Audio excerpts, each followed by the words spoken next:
Cuando queráis, Carlos, María. Buenas tardes. Gracias a todos por venir. Estamos aquí para presentar Si te preguntas por qué un poco, de Chicho González. Está aquí con nosotros. María Beleña y yo dirigiremos la función. Queríamos empezar, que veníamos hablándolo, leyendo el primer poema del libro y luego empezamos a comentar cosas del libro si os parece bien.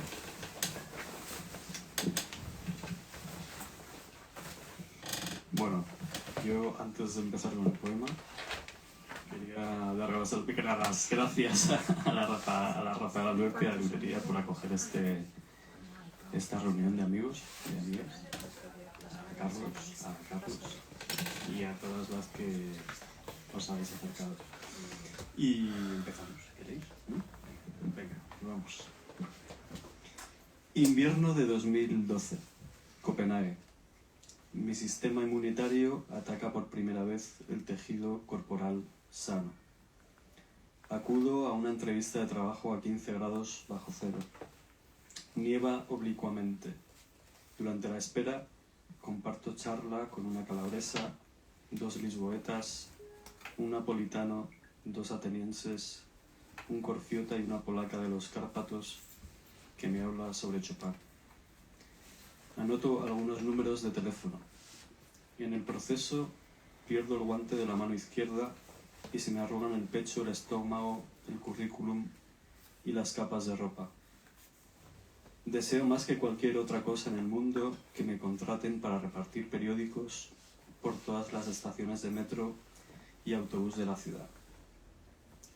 A pesar del gorro de lana, se me congelarán las calvas que han asomado en la parte posterior de la cabeza. También tengo 2 en la barba a la altura del mentón derecho. Minutos antes de entrar a aquel despacho, recuerdo haber fantaseado con el pragmatismo y la muerte de todos los Habsburgo. Una vez en casa, atiendo al nacimiento de la expresión movilidad exterior. De inmediato pido cita con la doctora Norregard. Hay manchas de moho en el baño y la calefacción no funciona. Alguien me dice, olvídate de la pintura, no olvides pelar y poner a hervir las patatas. Haz lo que te dé la gana, pero olvídate de la poesía. Invierno de 2018, Madrid. Mi sistema inmunitario ataca por segunda vez el tejido corporal sano. Llueve oblicuamente. En mi bandeja de entrada recibo el currículum de la polaca que años atrás me habló sobre Chopin en una entrevista de trabajo. Algo olía a podrido en Dinamarca. Días más tarde, a las 12:31 de un día de finales de marzo, alguien me envía el teléfono de un dermatólogo por WhatsApp. Primavera de 2017, Zagreb. Pinto cada día. Los 20 miligramos de escitalopram me sientan de maravilla. Alicia de Borbón-Parma-Habsburgo se beneficia de la amnistía fiscal. Regulariza más de 2 millones de euros de sus cuentas en Suiza. Lo hace presentando una declaración tributaria especial por vía telemática. Tararé una canción. La asamblea de Majaras ha decidido mañana sol y buen tiempo, y anorexia, y arreglar el atasco del sumidero del baño. Durante el proceso me hago amigo del panadero albanés de mi barrio. Esta Gliche es como Vallecas, pero más verde y además tiene un lago. Invierno de 2018, Madrid. La reata crece y no lo hace como los problemas de aquella serie americana de los 90. Me cuentan que el prota acabó convirtiéndose en apologista nazi de la fe cristiana. En Viena echan pestes sobre el nuevo primer ministro y mi hermano se rompe un brazo víctima de una avalancha de nieve. Ante la continua salida de venezolanos hacia países vecinos y del resto del mundo, ACNUR publica nuevas directrices para que los gobiernos aborden la situación de las personas en necesidad de protección y asistencia humanitaria. Me llaman desde Nyhavn para decirme, entre otras cosas, que ya funciona la calefacción. No me hace ninguna gracia. El gas sube un 6,2%. Ellos salen a la calle para denunciar la pérdida de poder adquisitivo de los pensionistas. Enero de 1965. París. Ella tiene 17 años. La ley de algunos países prohíbe el uso de paja en el embalaje de los efectos personales. Su maleta es un pedazo de cartón envuelto en cuerda de sisal trenzado. Es el comienzo de la hegemonía de la explotación sobre la ingenuidad. La familia es importante. La familia es la principal causa de mortalidad prematura en hijas mayores. Hija mía, tienes que irte y trabajar. Hija mía, ¿cuándo llegarán los giros? No obstante, la primera entrega del Padrino se estrena 7 años después. Es uno de los otoños más cálidos de la historia. El precio de la edición francesa de Vogue es de 14 francos. En su número de septiembre, Yves Saint Laurent nos presenta los diseños de la colección que dedica a Piet Mondrian. Ella se hace amiga de una donostiarra y cada nueva mañana camina sin parar y reza. Abril de 2009, Viena. Los techos de mi casa son tan altos que ni siquiera me planteo intentar devorarlos. Tengo chimenea en el estudio, brasas que hacen desaparecer el vello de mis manos. Escribo, dibujo y trabajo para una editorial a la que no le importa que me retrasen las entregas. Me he hecho experto en guisos de todo tipo. No tengo amigos. Mi hermana está embarazada y cada 2 o 3 semanas conduzco hasta Venecia para verla. Entonces, ella aún desconoce la amenaza de la violencia. La palabra género ni siquiera se menta. El chef guisa y trae el dinero a casa. Eso es todo. En una de mis idas me detengo en la cuneta porque el blanco profundo de la nieve me abrasa los ojos. En uno de mis regresos, muy de noche y poco después de haber dejado atrás la ciudad de Linz, me desvío de la autopista para repostar en una gasolinera. Sin saber cómo, he acabado en Mauthausen y además me he quedado sin pastillas. Recuerdo aquella mirada a la matrícula extranjera de mi coche. Recuerdo la voz torcida en inglés de aquella empleada. ¿Have you seen the camp? Cuando me reincorporo a la autopista, piso el acelerador hasta hacer tambalear el chasis. Alguna ventanilla permanece completamente abierta.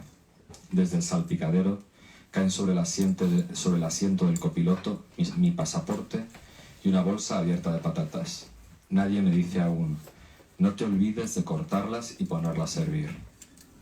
Los días siguientes me dejo arrastrar por el síndrome de abstinencia.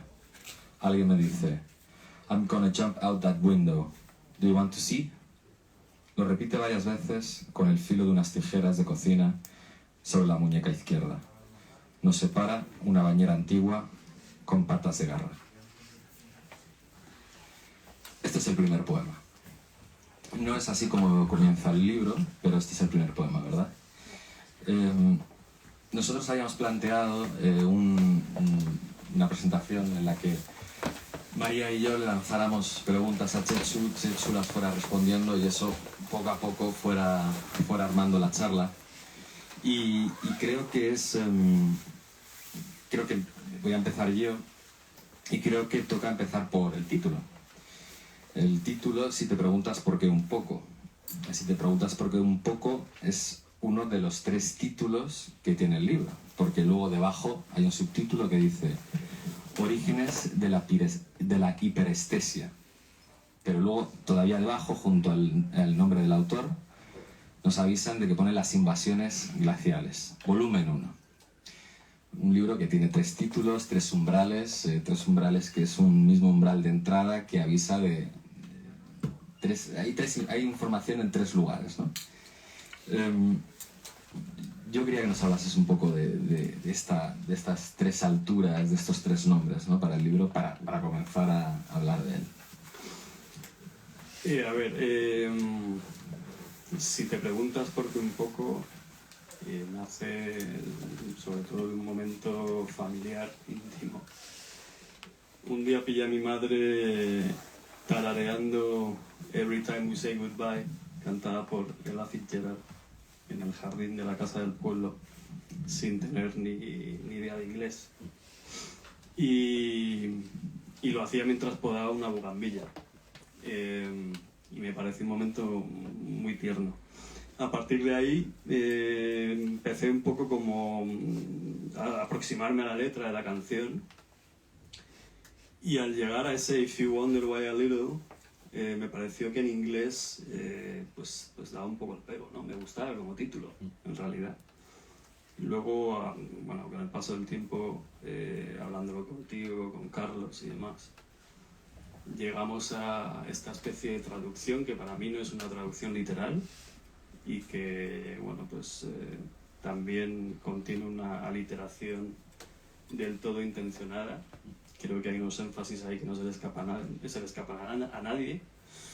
Y de esa genealogía, ¿no? De ese hablar o de ese conversar con mi propia madre en relación a un libro que todavía no estaba escrito, pues fue surgiendo también ese Orígenes de la hiperestesia, ¿no?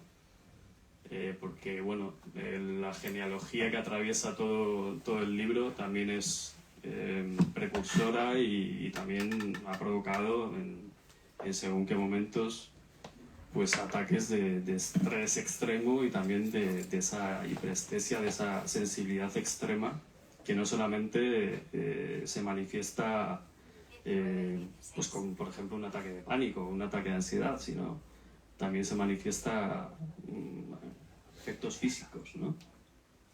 Y por ahí va más o menos el porqué de estos dos títulos, bueno, título y subtítulo principales, ¿no?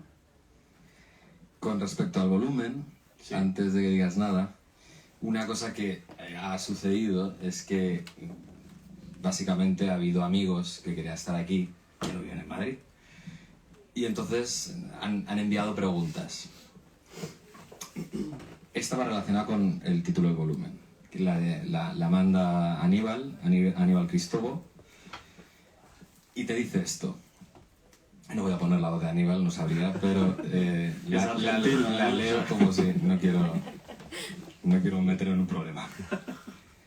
Querido Chechu, para mí es una gran alegría participar a la distancia en el lanzamiento de Si te preguntas por qué un poco, Orígenes de la hiperestesia. Me siento muy afortunado de haber sido uno de los lectores cuando aún era un manuscrito, y creo que sabes lo mucho que me entusiasma tu propuesta desde esa primera lectura, de la que destacaría la variedad de formas que has logrado que vaya asumiendo sin perder un pathos muy, muy propio y muy bien definido. La multiplicidad dentro de la unidad, por decirlo de algún modo. No me quiero extender demasiado, pero sí preguntarte desde aquí por un detalle que me llamó la atención y que no recordaba, que es este añadido al título, donde leo que se trata del primer volumen de las invasiones glaciales. ¿Qué nos podrías contar al respecto? Me da muchísima curiosidad como lector tuyo y como amante de la serialidad en poesía, y quedo con muchas ganas de poder escuchar la respuesta. Creo que por ahí ha dicho multiplicidad. Dentro de la unidad, que en realidad tiene sentido, ¿eh? Tienes 3 títulos para un título. Hablando de la serialidad, o sea, si hay algo indica que... un proyecto abierto, Sí, ¿no? Un volumen exactamente. 1 indica que va a haber más. Si me ciño a esa multiplicidad que forma parte de una unidad, la unidad está inacabada, ¿no? Y por eso va a haber un segundo volumen. Un segundo volumen que además, ya, bueno, os doy la primicia a todas, está escrito ya, pero no ha leído nadie. ¿Y qué más? Bueno, pues en relación a las invasiones glaciales. Para mí es como muy evidente, leyendo el libro, de que el frío extremo y, bueno, las diversas manifestaciones del frío están como muy presentes, ¿no? No solamente en las localizaciones o deslocalizaciones geográficas, están muy presentes en también los personajes que de pronto parece que aparecen y desaparecen, que de pronto puedo entender hasta que generan cierta confusión, ¿no? Y Y también están muy presentes en esos fantasmas, en esos espectros. O sea, yo estoy pensando ahora en los fantasmas de mi abuela, de mi tía y de mi abuelo, fundamentalmente, ¿no? También pienso en los fantasmas de los niños que nacieron muertos en la familia. Si es que pueden albergar algún tipo de fantasmagoria. Pienso también en la portada, en la inmensa portada que hizo Eddie para el libro. Este cuerpo rígido que parece una flecha, que parece que atraviesa los confines, ¿no?, del receptáculo, y que a mí me evoca, pues sí, todas las idas y venidas de esta historia mía con la ansiedad severa y la fobia social. Aprovecho para confesar que estoy aquí activando un deporte de alto riesgo hoy, así que ser un poco condescendientes. Y me parece que dialoga efectivamente muy bien lo que ha hecho Eddie también ahí con toda esta frialdad. O sea, podemos nombrar lugares remotos de Dinamarca, podemos nombrar lugares más o menos remotos de Austria, el París invernal en el distrito 16, para ser más exactos, la ciudad de Zagreb en invierno, podemos nombrar un montón de cosas, ¿no? Pero creo que, bueno, era un subtítulo, un añadido que era pertinente, me parece a mí. No sé qué pensáis. Sin duda. Bueno, quería felicitarte públicamente Muchas gracias. por este libro, por este inmenso libro, bellísimo. Me he quedado pensando en lo que has dicho de los espectros y la fantasmagoría, y creo que algo de lo que haces, para mí, desde mi subjetividad y mi propia lectura, por supuesto, ahora me dices si es así o no, es la tensión que genera siempre, pues ya relacionándolo con el propio dibujo, ¿no?, que tiene que guardar cierto equilibrio en esa postura tan antinatural. También hay mucho de antinatural y sobrenatural en tu libro, con la tensión que generas entre la vida y la muerte, ¿no?, entre los espectros, esas ausencias y los vivos, o las voces aparentemente vivas. La tensión para mí reside en que tú trabajas, desde mi punto de vista, la muerte y esos espectros están más vivos que las propias voces aparentemente vivas. No sé si por la fractura de la propia enfermedad, de todo esto que generas del sistema inmune, de la alopecia que acabamos de leer. Entonces, esta tensión me parece muy interesante. Es decir, la viveza de los espectros y la muerte de los vivos. Hay un verso, creo que, no sé si lo voy a parafrasear bien, que dice, que creo que está además en la apertura de uno de los poemas finales del libro, que dice: invocar a los muertos para que nos salven de la vida. Y eso es algo que de alguna forma también me ha gustado jugar, entre comillas, a hacer durante la escritura del libro. Y luego también, bueno, has mencionado la enfermedad, así que creo que hay un lenguaje más o menos consciente, o un intento por afilar un determinado lenguaje relacionado con la anticipación del duelo, ¿no? Sobre todo hablando de la madre. Eso también está muy presente, y me interesa además que tenga como ese efecto de continuidad. Y yo creo que además es algo que atraviesa también el libro de principio a fin. Jugar un poco a esa cosa críptica de nombrar sin nombrar las cosas, ¿no? No sé si es por una herencia de discreción que me han inculcado en mi familia, o por lo que decía mi abuela, esto cuando llegábamos al pueblo, decía, pues, el qué dirán, ¿no? Ten cuidado con lo que vas a hacer por ahí, porque lo mismo luego ponen a la familia que arde un burro, y eso no nos conviene. No sé si te responde la pregunta, pero... No era una pregunta, es más bien una observación, pero creo que tiene todo el sentido no solo en la coherencia de los códigos poéticos, que exista esa ruptura continuamente, generando esa tensión con el lenguaje, aunque no está la elipsis implícita, no con los encabalgamientos de otra manera, pero está, ¿no? Y también estos códigos de los que hablas, claro, para mí tiene coherencia, sí, sin duda. Al principio también hablas de los efectos. A mí me ha llamado la atención esto de los efectos que están acompañados del crucigrama, que a mí me ha maravillado. No sé a vosotras, sí, pero es un juego divertidísimo, que creo que tiene una metáfora también muy interesante. Efectos... Porque no la haya visto. Sí. Efectos de la geografía, efectos del movimiento y de la relación entre personas emparentadas. Estos efectos para mí están absolutamente presentes todo el libro, para mí todo el libro es como una consecuencia de, ¿no? De lo que heredamos, de lo que le suceden a las voces, incluso de lo que puede venir, en términos a veces bastante sombríos, incluso con atmósfera apocalíptica, me atrevería a decir, ¿no? Pero claro, este efecto para mí trae una nueva causa, ¿no? Donde encontrarte. Por ejemplo, en La Notte de Antonioni que citas, esta película maravillosa, que repites, haces también mucho esto de la repetición de la anáfora, ¿no? Y de la repetición de la notte, muy importante como esa semipenumbra o todo es más complicado a partir oscuridad. más o menos de esta hora. Vale. Pero sí me parece interesante esto que haces, ¿no? También encuentro este efecto del desgaste, ¿no? De la alienación, como discurso casi contemporáneo, con crítica política detrás, ¿no? La sobremedicación, esto que hablamos de la enfermedad como tema central,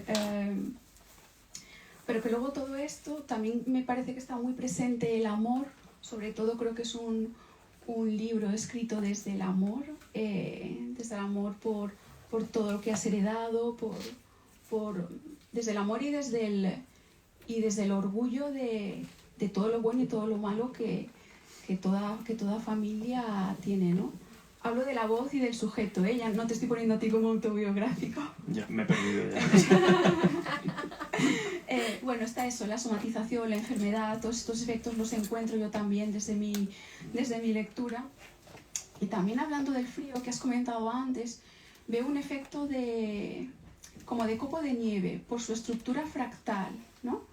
Por esto que tiene de estructura fractal, de transparencia, de ver a través de, cuando hablas también del cuadro que rasgas, ¿no?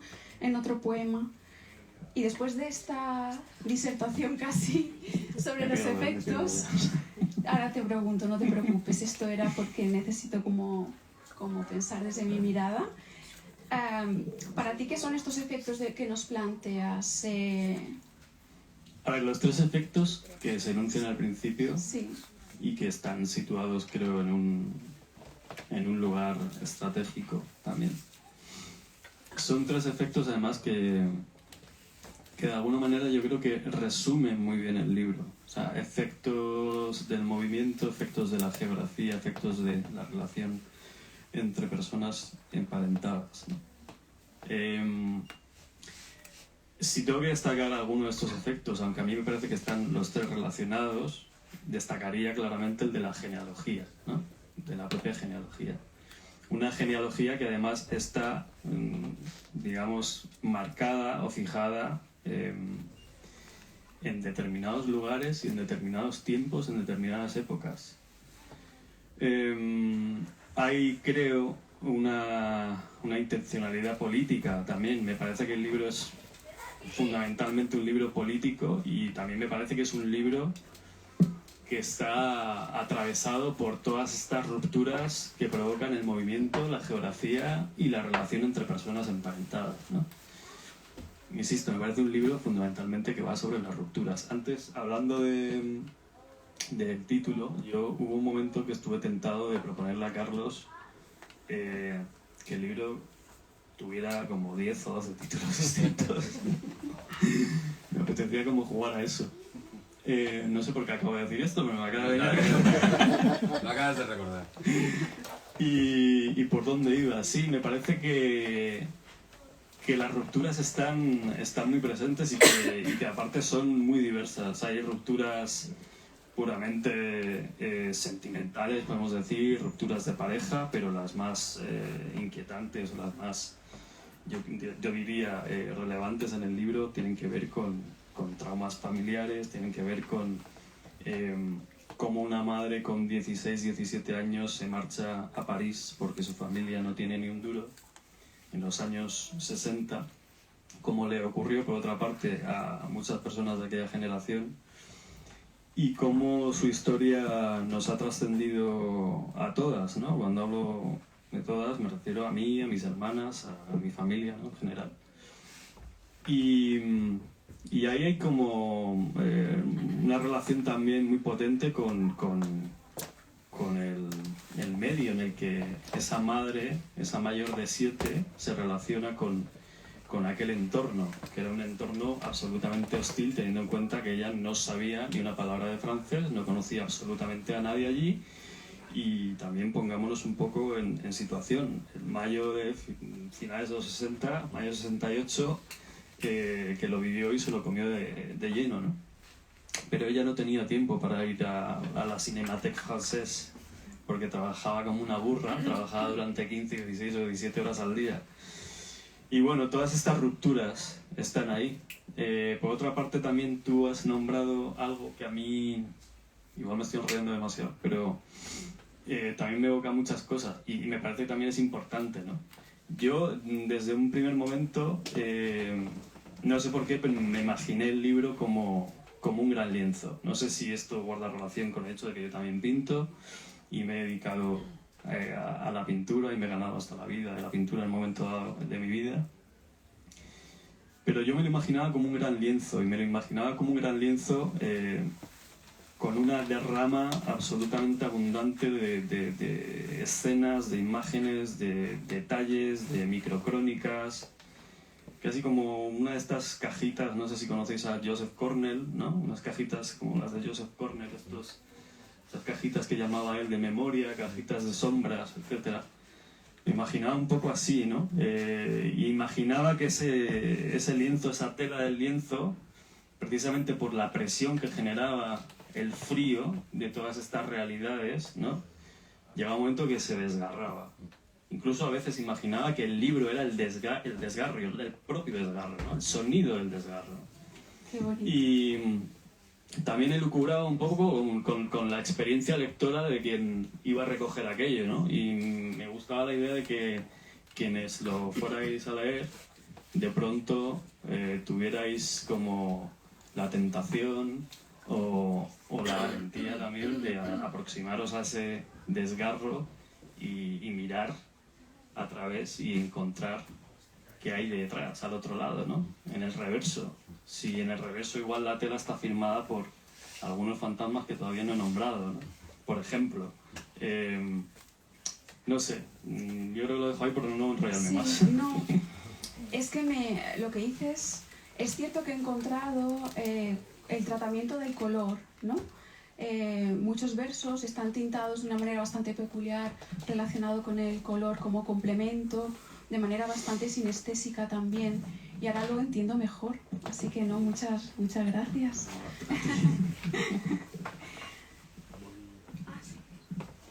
Antes de que hayamos planteado, María y yo, ahora este era como el espacio donde hablábamos de los temas, y aquí queríamos meter la carta que te ha mandado Oriana Méndez. Te dice: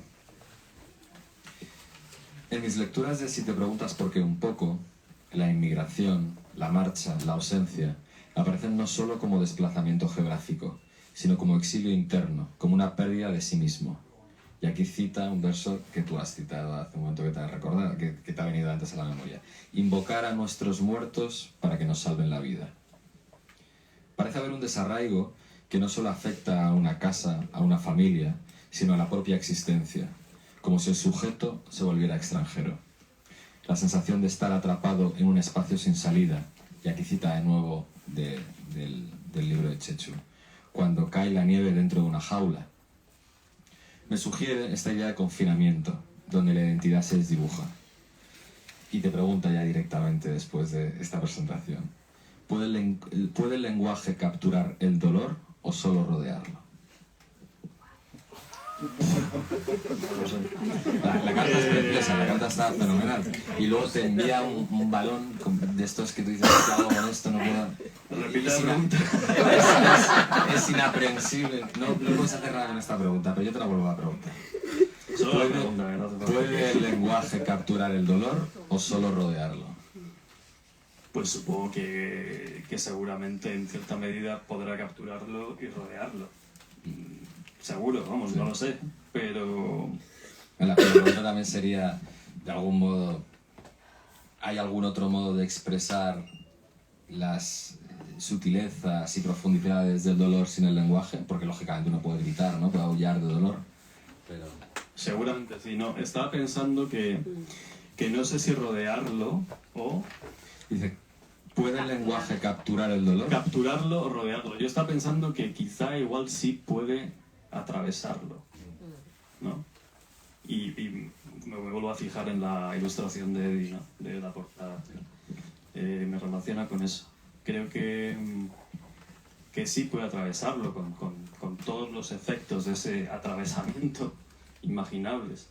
Estaba pensando en la pregunta, estaba escuchando la pregunta de Oriana y he abierto el libro porque justo me ha relacionado con uno de los poemas, sobre todo cuando he escuchado la palabra emigración, que creo que también es algo importante, ¿no? Que en la introducción del libro se menciona pues que hay una persona en esta familia, ¿no? Pues que de pronto le insiste a uno en que escriba el guión de una película pues que cuente todo lo que nos ha contado sobre la inmigración en aquellos tiempos en este país, ¿no? Que afectó a tantísima gente. Y esta gente que tuvo que salir pues con una mano delante y otra detrás sin tener ni idea absolutamente de lo que estaban haciendo y de cómo iba a atravesar eso sus vidas, y que probablemente pues sí es verdad, es una historia que quizá no se ha contado lo suficiente. Y entonces me he acordado de este poema que me gustaría, pues no sé, intentar leerlo como respuesta a Oriana. Dice así: una pareja joven cruza la frontera, ejemplo de la enajenación social de un limbo a la deriva, efecto de la botánica de Mudata, cacofonía rohingya, cacofonía siria, sudanesa, congoleña, anticipo cinematográfico de la inconsciencia. 143 días después es noche cerrada y al salir de la estación, camino de la Clinique du Château, el silencio invoca cierta música interior. Los lobos atacan a ciegas. Alimentan su hambre y el ciclo se perpetra hasta hoy. Les advierto no aguantar la respiración tratando de imitarme porque convivirán con la historia de gente ociosa y sin escrúpulos. Asisten al advenimiento del monstruo que engulle adoquines huecos. El anís del mono es el ansiolítico de las novicias y la adicción confesable de las madres superioras. Les persigue una lancha con la luna teñida. Se salvan de ser torturados como junco furuta. No saben que el futuro es una trampa. La raza criada en la explotación está lejos de desaparecer. La presente copia se debate entre el innatismo moral y sus vanas aplicaciones en relación al tráfico de órganos. Ella tiene un aborto años después. Él desarrolla un trastorno obsesivo silenciado por el éxito de ventas de la multinacional finlandesa para la que trabaja. Por entonces nadie se atreve a ponerle nombre a las curas de reposo, a los corderos degollados o a sus víctimas. Dan a luz 4 veces más. La luz a veces también se amorata. Atardeceres de tonos violeta que nada tienen que ver con la belleza oculta de los hipódromos o las habitaciones del personal de servicio. Así llegué yo. Siempre supe que en las estrías del muro, entre los restos de estropajo, tras el armario que arrastró la crin de la bestia, se escondía la estela que muda con la muerte.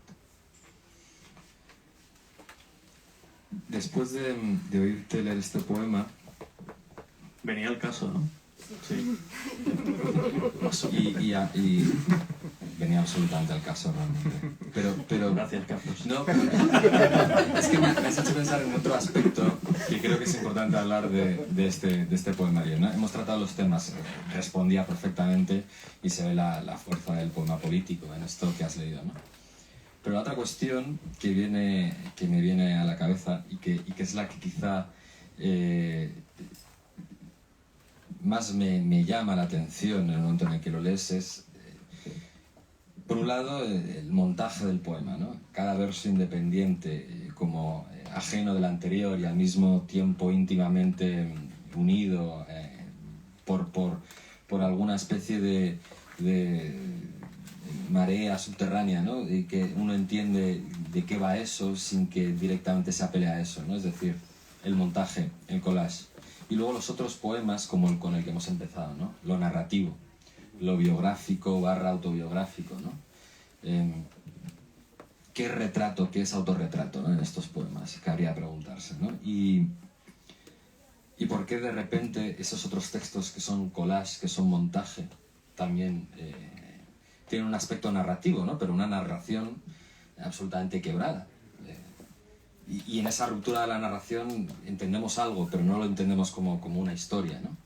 Y me interesaba que hablases, si te apetece, de estas cuestiones a la hora de componer el poema también, ¿no? Una vez hablados de los temas, que me parecen interesantísimos, por supuesto. Es verdad que una de las cosas que a mí más me seducen de tu poemario es esta doble manera de armar el poema, ¿no? Como narración y como collage, o como montaje, si queremos, ¿no? Una que vuelve a la idea del gran lienzo, de algún modo para mí, ¿no? Esa trayectoria tuya como pintor. Creo que, a ver si nos puedes decir alguna cosa sobre esto que te pregunto. No sabría decirte exactamente, pero fundamentalmente me parece muy interesante, ¿no? Esta doble manera de construir el poema. Con lo narrativo puramente, fechas, ¿no? Lugares, ¿no? Cómo se saltan de fechas a lugares. Y por otro lado, como si recogieses, ¿no? Frases de un periódico o de un artículo, ¿no? Y con eso montas, gracias a que el texto emerge siempre político y con una fuerza tremenda, un texto, ¿no? Esa duplicidad, ¿no? Y cómo eso ha construido, en mi opinión, si te preguntas por qué un poco, ¿no? Creo que esas dos formas están evidentemente presentes. Es verdad que hay una parte como más diarística, si queremos. Y luego esta otra parte de la que yo también hablaba, ¿no? Que marca los espacios, que marca los tiempos. Y creo que responde, sobre todo esta primera parte más diarística, en la que se incorporan estos elementos geográfico-temporales, podríamos decirlo así, a la influencia que tiene en mí el cine. O sea, yo he estudiado cinematografía, entonces para mí la escritura de un guión también se parece mucho a eso, ¿no? Imaginaba mucho también, además, ese tipo de poema que dan un poco entrada o que acompañan a una determinada entrada, ¿no? Del libro. Lo imaginaba como una voz en off. Y además lo imaginaba como una voz en off de una película de Mike Mills que incorpora fragmentos que, desde mi punto de vista, contienen una poética brutal, muy potente, ¿no? Por cierto, creo que en un libro que publicó, me acabo de acordar, en un libro que publicó La uña rota de Guadalupe Grande aparece un poema. Jarrón y tempestad. Jarrón y tempestad. Maravilloso. Un poema que se llama Leones y jirafas y que además rinde tributo también un poco a esta idea y a esta película. No sé si te he respondido, Sí, pero... Me ha respondido y me ha sugerido pleno sentido, Checho. Pero me ha venido también la cuestión de que has dicho tú, ¿no? Entradas de un diario, ¿no? Sí. Hay otra cuestión con las fechas y con los lugares, ¿no? Están puestas al comienzo como un encabezamiento, ¿no? Y yo pensaba también, releyendo antes de la presentación del libro, que lo mismo pueden ser entradas de un diario que el comienzo de una carta. Y esa doble cuestión es la madre del cordero. Es decir, si es un diario te estás escribiendo a ti mismo, si estás escribiendo una carta te la estás escribiendo a otra persona. ¿Qué sucede?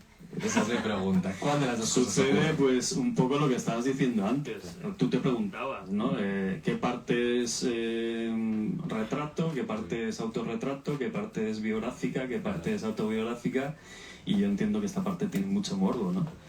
Pero a mí me han enseñado a ser discreto. No sé, yo te diría, y volvería otra vez un poco al lienzo y al cuadro. Es que en ese cuadro, en ese lienzo y en esa cajita a lo Joseph Cornell cabe todo. Cabe todo. Yo creo que la voz poética no distingue estas cosas, por lo menos en este caso, ¿eh? Ya en el volumen 2 pues habrá tiempo a hablar, si es que Carlos tiene bien publicarlo. Pero en este caso a mí me parece que es que responde a eso, responde a lo que decía Aníbal al principio, ¿no? Esa multiplicidad que pertenece a una unidad. Esa unidad es una unidad también que está fragmentada, claramente. Y en esa fragmentación pues caben los fantasmas, los elementos más o menos autobiográficos, si queréis llamarlo así, la voz críptica, que para mí también es importante, y los homenajes, y la música, y el cine, y el teatro. Es que hay infinidad de referencias ahí, ¿no? ¿Te respondí? Sí. Guay. Responde siempre. Maravilloso. Al hilo de esto me parece muy bonito esto que dices porque encuentro como un efecto de acumulación también que nos da la vuelta muchas veces, ¿no? Que nos marea, que nos vuelves a contextualizar. También con lo que decías de la cinematografía, de repente nos introduces una especie de escena cinematográfica, así como por ejemplo haces algo con el guiño de Interior Día, que viene mucho también, entiendo que del guión, ¿no? Quería hilarlo, conectarlo con la importancia también de la mirada. No a John Berger, pero no desde ahí, pero desde una mirada completamente abierta a la anticipación que decías con respecto a sé que lo que viene va a producir un accidente, pero ese accidente de alguna manera es una nueva posibilidad, ¿no? A mí me parece, yo aquí lo que veo es una mirada muy observadora, pero también contemplativa, que va recogiendo y acumulando la pequeñez, lo sutil, ¿no? También las cosas pequeñitas que además te imagino haciendo un bodegón con esas cosas, un pequeño altarcito, elementos pequeños pues como un pañuelito se me ocurre, o ese rosario que viene de Valderrama, ¿no? de los dientes de marfil. Me parece que sí que hay mucho de temperamento personal con temperamento o sensibilidades creativas. Ahí se difuminan, entiendo. Yo creo que hay en relación a lo que dices, creo que hay una cierta apología de la credulidad. Y una credulidad orientada, o relacionada, mejor dicho, con respecto a estos objetos que tú acabas de mencionar. Tú has mencionado ahora, por ejemplo, no es un objeto, pero bueno, es arte, también forma parte de nuestra cultura. Has mencionado un verso de una canción de Juanito Valderrama, de la canción El Emigrante, y yo siempre me acuerdo de algo, ¿no? Y es que mi madre nos ha contado muchas veces que ella, cuando está en París en el 60 y pico, y recibía de pronto una carta de la madre de la madre, su madre, obviamente, de pronto escuchaba esta canción y se le caían unos lagrimones gigantes, ¿no? Entonces ahí está también el lenguaje un poco del desarraigo, supongo, ¿no? Te iba a decir más cosas, pero se me ha olvidado. No pasa nada. Desde Sí, lo de los objetos, lo de las... sí. Bueno, Que son como, sí, que me dio yo la canción. talismanes que te protegen del mal augurio, como que te aportan buena suerte. Bueno, y tú lo sabes porque me conoces, además. Sí, además tengo ventaja con respecto a esto. Sí. Aquí ha habido un poco de trampa. Sí, ahí ha habido otra base. Sí, yo guardo de todo, o sea, guardo... Bueno, Marta también lo sabe, guardo... estampitas de la nonna Fernanda, un pañuelo que está bendecido por un cura de su pueblo ahí en Italia, playeras, un rosario que me trajo mi madre de Padua que estaba bendecido, yo imaginé o quise imaginarme por un cura rojo, no fascista,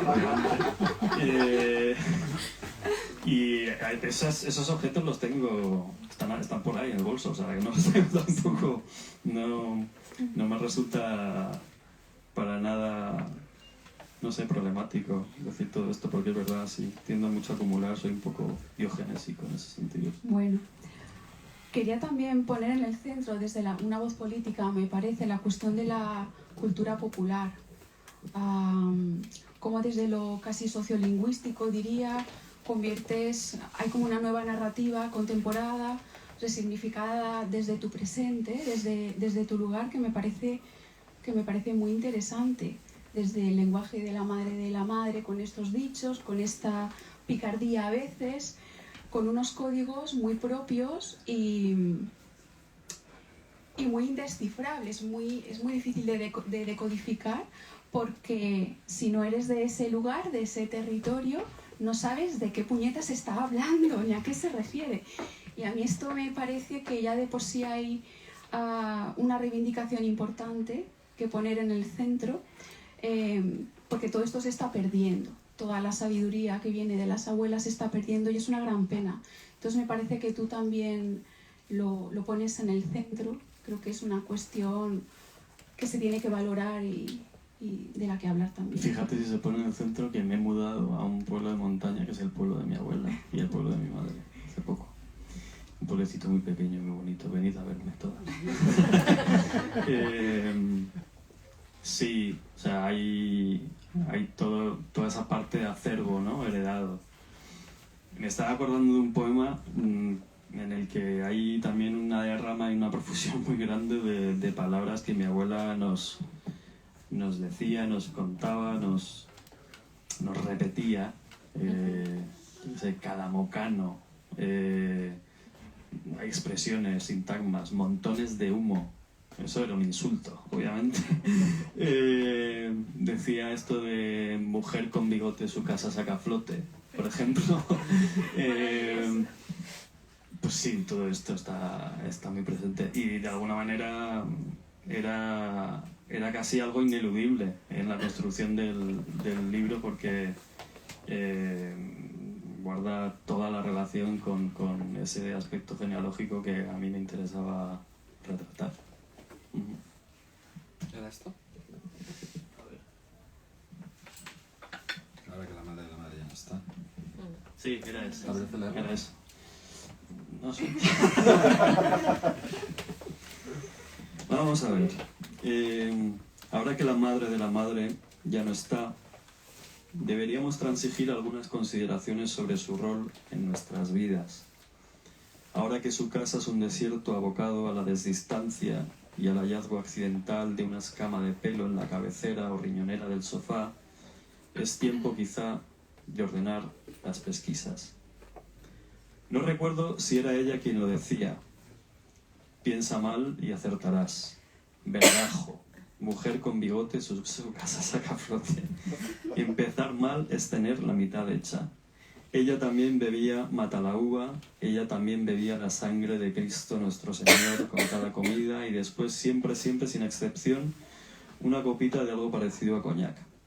Y besaba a sus nietos agarrándoles con fuerza de las mejillas, inmovilizando cualquier posibilidad de reacción al gesto, y decía que el firme era una extensión de sus zapatos, y abusaba de adjetivos como casquivana o calamocano, o se inventaba palabras como casasola, refiriéndose al hijo menor de sus pies y sus manos.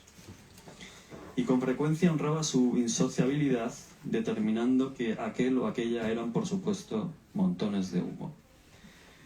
Alguien, más allá de la función semántica y trágica de los corrillos reincidentes, cumpleaños, bodas, días de campo, francachelas varias, aprovechaba para verter en las siguientes conclusiones. Saliva altamente modificada, taipanes del interior, hocicudas de gredos. Marzo del año parecido al páramo ártico de un calendario, 6:22 de la mañana. La madre de la madre está tumbada en una cama de hospital. Los músculos de su cara obvian el tacto invasivo del respirador. Ignora por qué nadie, sangre de su sangre, permanece cerca. Ignora si alguien atenderá a su última voluntad. Irse al otro lado bien limpia. Me parece un buen final. No sé qué tal vamos de tiempo, la verdad. Para... Tendríamos que ir acabando. Ah, ok. Vale. Qué rápido se ha pasado. Si os parece, para cerrar, ¿tenías alguna cosa más en mente, María, que te apetecía? Tengo aquí una reflexión que hizo otra amiga poeta, Maite, con una visión general poetizada muy bonita. Y El micro. sí, perdón. Y si queréis, pues la comparto y queda una pregunta que me parecía importante. Si quieres decidir tú No sé cuánto tiempo tenemos. lo de la pregunta de la mujer, de las madres, lo que tú decidas. Bueno, es tu ¿Qué pregunta. prefieres? No, bueno, Dale. es tu presentación. Tú dale. Pues leo lo de Maite. Vale. Te dice: querido hermano, si te pregunto por qué un poco, me dirás que no lo sabes, que da igual, que qué importa. Nick Cave no es Nick Cave, Perec no es Perec, Franco Battiato no es Franco Battiato. Miscelánea de anomalías, una estrategia, un modelo de acumulación para evitar chocar contra un muro o para que lo vivido no se deshaga del todo. La excusa como poema o el poema como excusa. Los arcenes, el nombre que no está en la dedicatoria, la guerra perdida, la memoria, Vallecas en todos los barrios de todas las ciudades del mundo. Un resto, una figura que amenaza con venirse abajo. Hipersensibles, anormales, acetilcolina y dolor. Todo se empapa. Los adjetivos, las piedras de San Cosme y San Damián.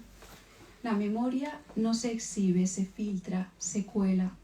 Una memoria que no se limita a recordar, sino que lo vive todo de nuevo. No se narra, se deja en los márgenes. Las palabras también condenan y salvan al mismo tiempo. No hay monumentos, hay señales de tráfico torcidas, parolas con pegatinas viejas.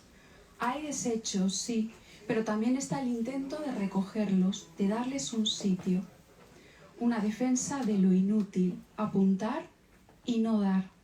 Dibujar y escribir, dialogar y escribir, sembrar y escribir, son torcidos y pegados desde el oxímoron o la analogía para crear nuevas y extrañas vías. El obsesivo tratamiento del espacio escénico, la escenografía de la escritura y la muerte, combinación de luces, tramas, voces, el yo lírico, el yo suplente, otro yo que pasaba por allí. Tal vez la escritura sea lo único duradero, el mismo trance y la misma vida ajena. Las palabras también condenan y salvan al mismo tiempo. Solo quería acompañarte de algún modo. Luego hablaré con Maite. Yo creo que sí, le Que ves una llamada no al sé yo menos. si tengo alguna respuesta para esto. ¿Qué te puedo decir? Bueno, realmente no es tanto una cuestión, sino creo, a mí me parece, no sé qué os parece, una mirada poética en torno al libro, ¿no? Yo creo que te ha Es conmovido un regalo, poco, ¿no? Claro. Sin duda. Sí, sí. Y ahora si nos da tiempo, una última pregunta, no menos importante, sobre la madre, lo femenino. Una madre es una madre es una madre, como decía Gertrude Stein, con un poema que le dedico a Emily Dickinson, una rosa es una rosa, es una rosa, ¿no? Para mí todo esto está implícito, o sea, una flor, una madre, que es a su vez un tratamiento de la simbología muy compleja, ¿no? Tiene muchísima complejidad y mucha polisemia también detrás. La palabra madre aparece más de 40 veces, sí. Y esta recurrencia, esta acumulación de la que hemos hablado, ¿no? Para mí genera una especie de síntoma, ¿no? Donde esa madre se erige como ese símbolo, como una especie de pensamiento helicoidal que se repite absolutamente todo el tiempo, ¿no? Configurando una red de nudos, y yo me he ido a los quipus de las mujeres andinas. Los quipus eran unos tejidos inmensos de algodón normalmente, y entonces era una comunicación, un lenguaje que había entre las mujeres andinas a través de los nudos. Yo aquí encuentro ese nudo todo el rato, ese lenguaje cifrado que se le otorga solo a la mujer en un contexto concreto, ¿no? Pero que tú lo pones en el centro, y esto me parece importante después de tanta periferia en torno a todo esto y tanta invisibilidad y silencio. También encuentro conexiones con Kate Zambrino, mi libro madre, mi libro monstruo, de la uña rota también, os lo recomiendo porque es maravilloso. Encuentro muchas conexiones. Ella, si no me equivoco, dice que estuvo como más de 10 años componiendo este libro. Carlos, quizá, que es el editor, lo puede corroborar. No, y tú también has tenido en el tiempo, en la cronología, un tiempo muy dilatado para llevar este libro a cabo, para que ahora esté aquí con nosotras, ¿no? La dimensión política está. También destacas más voces femeninas que te acompañan en todo el libro, referencias, citas, unas más implícitas, otras más explícitas. Pero desde luego invocas la memoria, y para mí la invocas a través del arte, de todo esto que haces. Esther Barceló, una historiadora, fue expolítica de Esquerra Unida en Valencia, en les Corts Valencianes. Tiene un ensayo maravilloso que se llama El arte de invocar la memoria, que habla sobre la importancia de la mujer. Y ella dice algo así, también es arqueóloga, que cada vez que se abre una fosa común y ve los restos óseos, le dicen algo.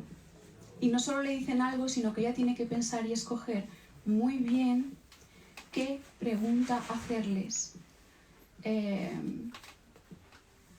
Y yo esto te lo traslado a ti. Me surgen dos cuestiones. Una, si te han acompañado otras voces femeninas que no encontramos en el libro. Referentes femeninas. Y otra, si este libro está configurado desde haber encontrado las preguntas correctas, como dice Esther, o precisamente lo contrario, como no encuentro la pregunta correcta, necesito escribir este libro. No sé, me da por decir que más la segunda opción que la primera.